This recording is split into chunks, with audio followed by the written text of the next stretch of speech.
Okay, day 454 of going live. Today we are continuing to build out our comparable sales list. And if you guys been following what we've been doing, right? We've been building out a list by zip code, by bed bath, square footage, all these little factors that all matter, right? Year built, so price per square foot, our sold date, lot size, garage, basement, HOA, where those exist, the subdivision that these properties are in, and any comments about the condition of the home. I've been building this out for 12 months, including trying to segregate what has been sold in the last 3 months, a few months ago. And now I'm tracking properties that are coming onto the market and what they're being listed for.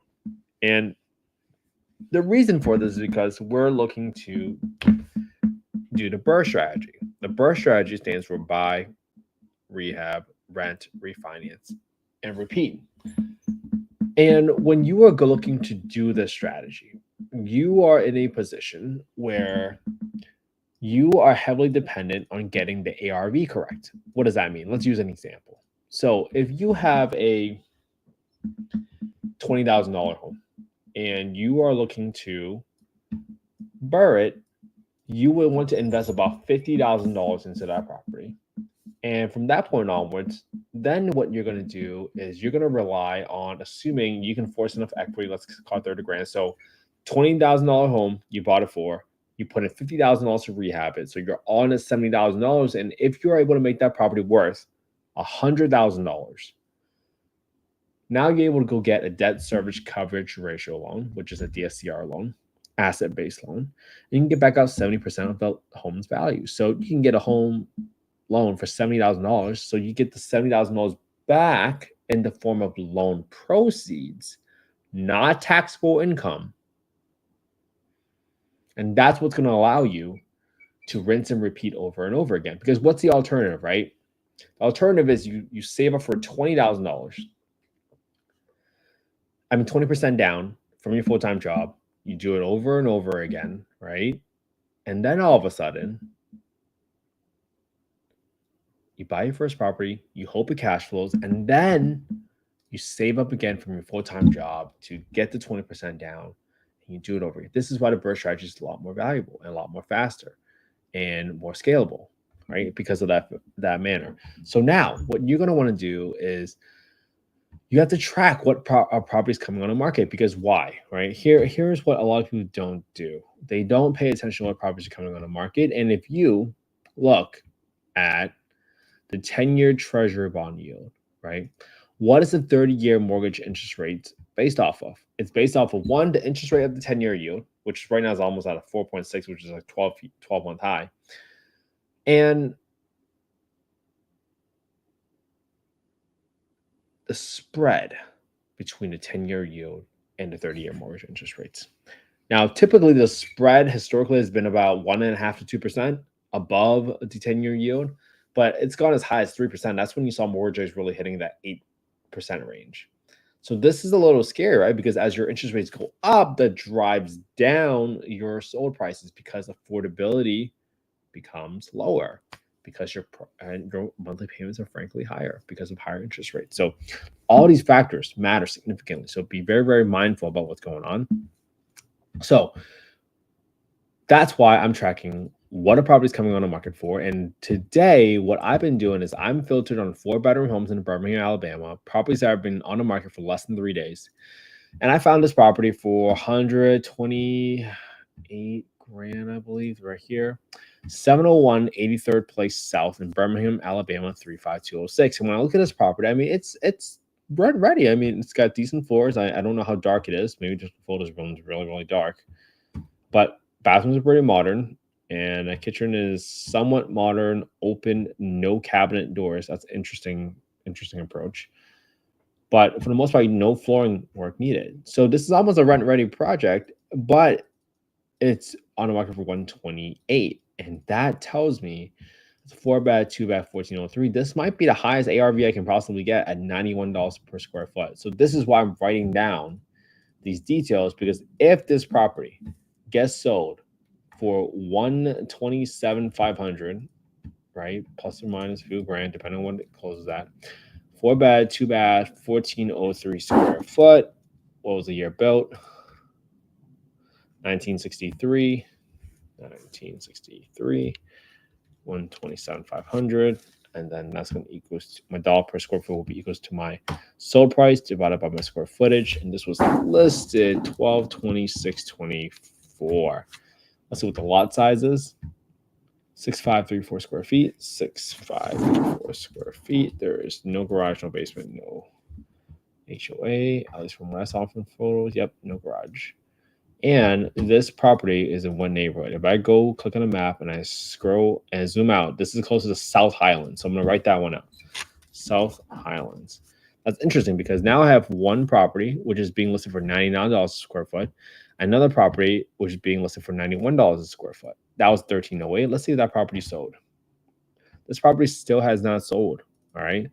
So this tells me I probably won't get $96 a square foot because this property is still on the market. Now that was originally listed for 130, and they lowered the asking price to 125. So that has not moved.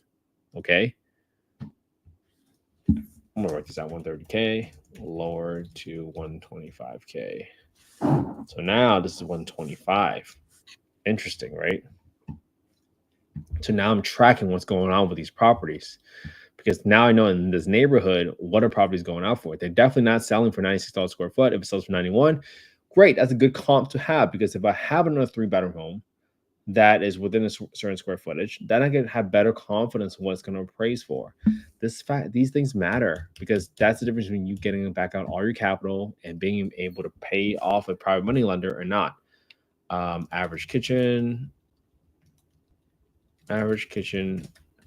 no closed cabinet doors, open view into shelving on top, not modern kitchen, but modern bathroom. That was a nice bathroom.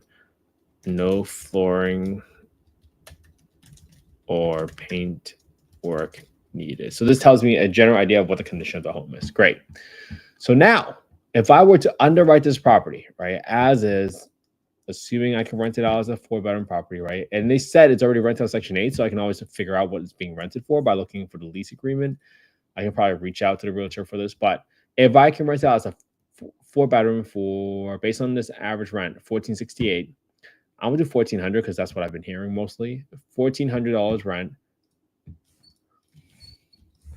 for 25 units within a 2.5-mile radius.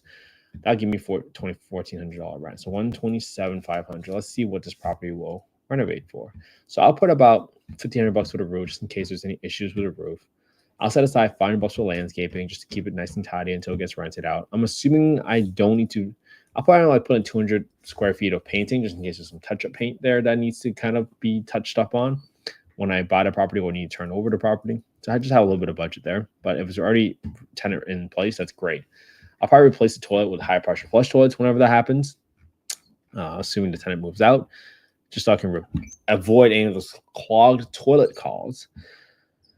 And that's it. I just got about $4,200 rehab on this property, just to have that on the side. So my property tax amount, I can go down to my payment calculator, and I will get the total payment calculator for $85. Obviously, double check with your county assessor or Chris before you do it.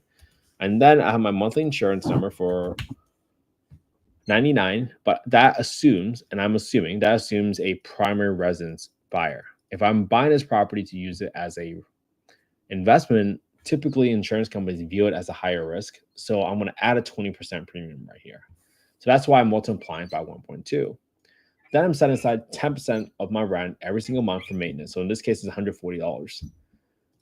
The reason I'm doing this is because I know at some point I'm going to have to replace a roof, right? I got a repair bill for a 28-year-old roof for about $15,000. And if you didn't set aside $140 every single month for 100 months, you would have been overestimating your profitability because you underestimated your expenses.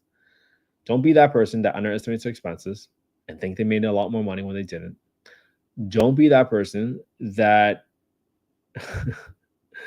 believes people when they tell you, hey, this is a turnkey property, there's really barely any maintenance, because there's always something. All right. And then I got 10% for my property management, and I got 5% for vacancy.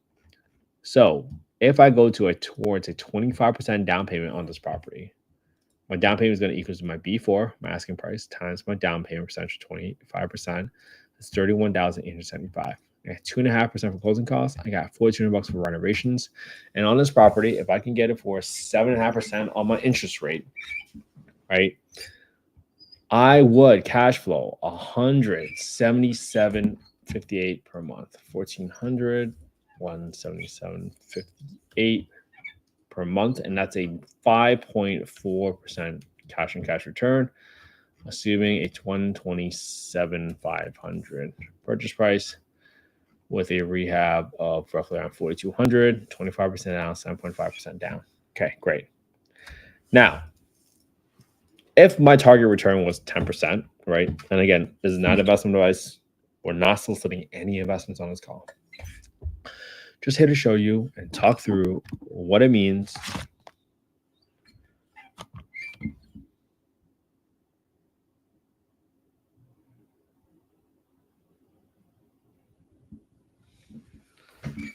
and this allows us to figure out, okay, what price do I need to buy it at in order to reach a 10% return, right?